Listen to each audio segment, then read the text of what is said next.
Hey, good morning, everybody. It's another beautiful day here in my woods. I'll show you my tulips and my hyacinths coming up. See? They're coming up. It's so exciting. A few years ago, I decided to start planting bulbs in the middle of my yard, and so they'd come up and be gone by the time we needed to grow, by the time we needed to mow. And so I get these wonderful little surprises every year, where the bulbs have moved to and what they look like and what colors they are. And it's just a lot of fun, like Easter eggs coming up in the middle of my yard. So I still can't see everybody's comments and who's on yet. So if you leave comments, I will get back to you. I haven't figured that out, but I do miss everybody. I miss seeing who's here and saying hello. So I'm going to give a group hello to everybody and say, you know what, thanks for coming. Thanks for being here. And I'm so excited to, have you just send me a little hi or a little good morning, and I'll get back to you, because I can't tell you how good that makes me feel and how connected. One of the reasons I do these live streams is because it's part of my self-care routine too. It's about putting things in place that build community and support us on a bigger level, and gathering together people and women who have healthier mindsets and want to move in a good direction. And so hence, I do these as part of my self-care too. So I also invite you, if this is something that interests you, I can certainly chat with you about how to get started and start building your own little community of women who really want to connect with you. So today is a great topic. It's a topic about how to energetically or emotionally or both or spiritually prepare to leave a toxic situation, to leave a narcissist. I remember I had a friend who was definitely married to a narcissist. They just finished the divorce. And, her mindset, because she was in such a place of fight or flight a few years ago, the only thing she could think about to prepare for what was coming up was to, hide towels, so that she knew when something happened that she'd have more towels. Now, this is important. Yes, absolutely. But what's even more important is that you start working on your spiritual nourishment. You start working on your energetic nourishment and getting yourself in a good place. So this is what happens with most women. What happens is we tolerate, we're in fight or flight, we power through, we suck it up, we put up our guards until we're pushed too far. And then one day when we're pushed too far, we say, you know what, I'm done. We walk out. It's a big, drama, and we have already disassociated and energetically walked away. This is how, unfortunately, most women prepare. But if you're not ready to do that yet, if you need your job, or you really aren't quite ready to get rid of your spouse, maybe the kids are younger, maybe you have a million different reasons, and we all have those. What you can be doing is energetically and emotionally preparing for the time that will come to change. What usually happens is then the divorce happens, and that's when women start doing their healing work. That's when they start reaching out and finding community. That's when things start to change. But if you start to do those things before it's time to leave, even years before it's time to leave, then when you're ready, it's a graceful move. It's a graceful shift, almost as easy as breathing, because it's just the natural next step. Women just, unfortunately, and a lot of men, we don't do that. We wait, and then all of that pent-up emotion, and we're just done, either by disassociating or by having some sort of big blow-up where we're never going to come back. Or we wait for the other person to finish it, right? And then we still end up victimized by somebody else's energy. So what can you do? What can you do to start preparing and be strong enough? Well, I want you to focus on a couple different things. I want you to first focus on getting healthy physical habits in order. It doesn't have to be about losing 40 pounds. It doesn't have to be becoming a vegan or a vegetarian. Don't worry about going over the edge and reaching some massive goal. All you need to worry about is to start doing the physical things that make you feel better. It could be getting a good vitamin, getting a probiotic, starting to drink, organic, fresh pressed juices. It could be starting to take hemp oil. It could be making sure that you're hydrated.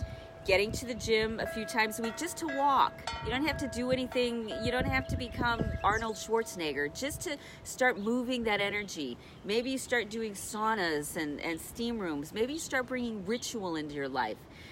Do some physical things that make you physically feel better and make you more resilient. My favorites, absolute favorites, are CBD oil, probiotics, getting my blood sugar sorted out by making sure I do have enough complex carbs in my diet, getting my vegetables up, and making sure that I eat something every morning, getting my digestive system figured out. Because typically, when you get your digestive system figured out, then your mental and your emotional pieces start coming into place too.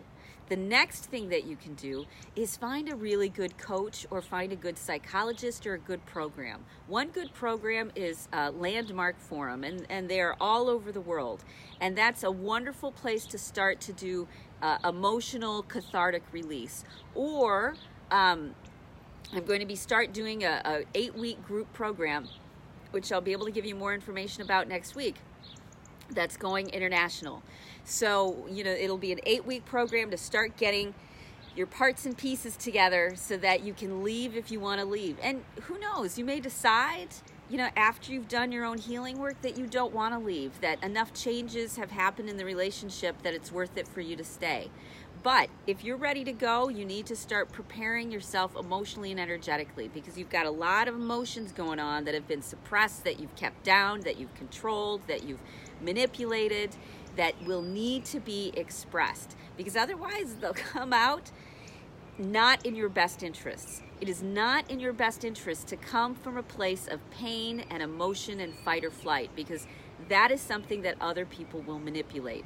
If you get yourself into that fight or flight place, that panic place, you will not be looking out for your best interests. Instead, you'll be like, take it all. I don't care. I just want to be out of this. I just don't want to have anything to do with this anymore. And you'll make decisions which 10 years from now, you'll be like, man, I really screwed myself over because all I wanted to do was get out of this, because I was so emotionally distraught. I was so done. I was so exhausted that I just wanted to close that door in that chapter of my life.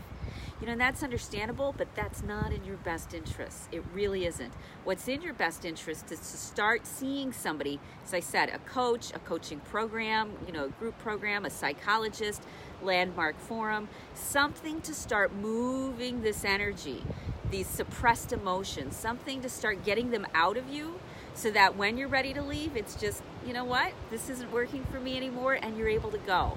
Because a narcissist or anyone who's more toxic, they're bullies. And when they see that you're emotionally vulnerable, when they see that you are, that there are cracks in there, that you aren't solid and confident and grounded, they'll manipulate that, because they're coming from a place of insecurity. They're going to do anything that they can in order to knock you off balance. So the key thing is to emotionally have enough of that stuff detoxed and purged, because you've been seeing somebody and getting healthy emotional habits, meditation and energy clearing and energy work and rebirthing and breath work. Because you've got those things in place, then you're no longer emotionally hijacked by yourself.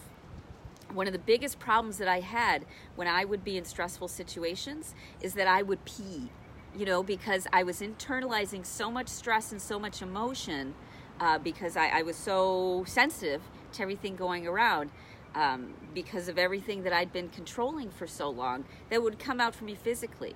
And that would cause all sorts of problems. For you, it may end up coming out emotionally, or it may come out in a sickness. So dealing with those suppressed emotions, finding ways to release them, finding some paths to release them, and someone to help you along that is golden, because then you will not be triggered. You will be able to stay in that grounded place, and when you're ready to make that shift, you will be ready. The third thing you need to do is start creating a community and a support. So the narcissist all along has been trying to cut you off from the people that matter to you. So one of the things to remember is that this is what they're doing. And you have the right, and you have the permission, and you have the power to create other relationships which are healthier. Start going into groups that are talking about healthy, holistic changes. Start looking for meetup groups, looking for communities that aren't about vilifying and anger and, breaking it off and what's wrong with you, but are more focused on what healthy things can we get into place, what healthy mindsets. And I've got a great group that I just started.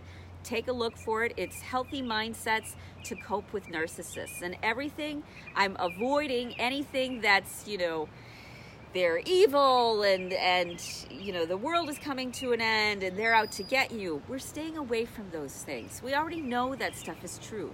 We're starting to rewire your brain and rewire your nervous system so that you can stay in that positive mindset. You can stay in a healthier, emotionally and physically and energetically healthier space. So look for that group or look for other groups.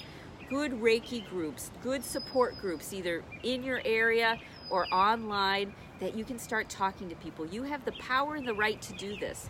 Start getting that community support from women and men who've been through this and are in a healthier place. Start looking for that.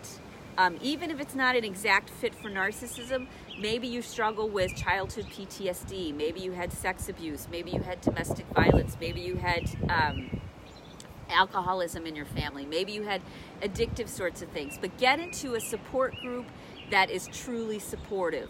One that wants you to start thinking in a healthier, happier, more joyful, and more positive way. Because it is so difficult to fight off all that negativity that constantly comes at you. And so you have to surround yourself with those positive messages and people who think and live in a more positive, supportive way. So look for those groups. That's the third main thing that you can do to prepare. One, physically prepare, get some healthy habits in place, and they don't have to be amazing. They can just be, walking for 20 minutes makes me feel good. Doing a plank for 15 seconds 3 times makes me feel good. Taking a walk with the birds makes me feel good. Drinking water first thing in the morning makes me feel good. Do things that make you physically feel good. Find someone who's an expert or a specialist, a counselor, a coach, a therapist, a group coaching program, somebody who can lead you, through the healing process. And third thing, find a great community. They're online, they're everywhere. Start finding people that can support you in a positive way.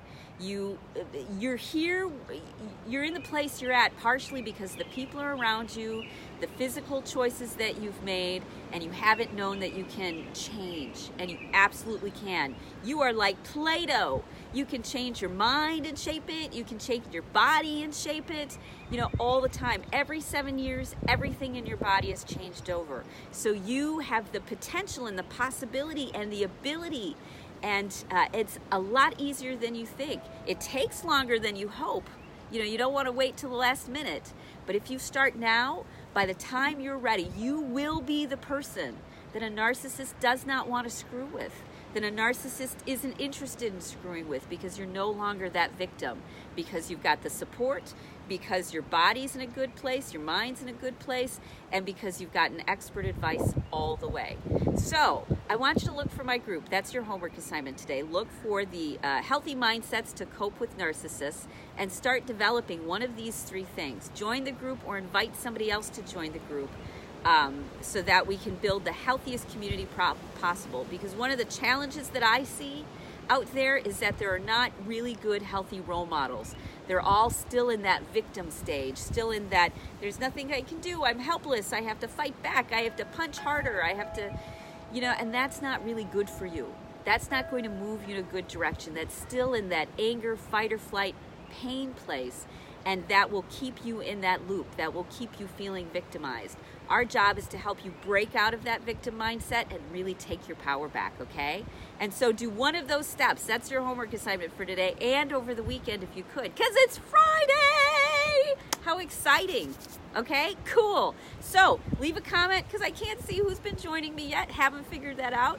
But I will get back to you and say hi. I love the support, and I miss seeing everybody's names pop up, and I miss seeing everybody's comments and following along and answering questions as I go, so I'm going to have to figure this out. And I'm starting a great program that I'll be able to direct you next week. I'll have a little bit more information. It's moving quick and I'm excited. So I'll talk to you later, okay? Have a great weekend. And I'm looking forward to seeing you on Monday. Bye.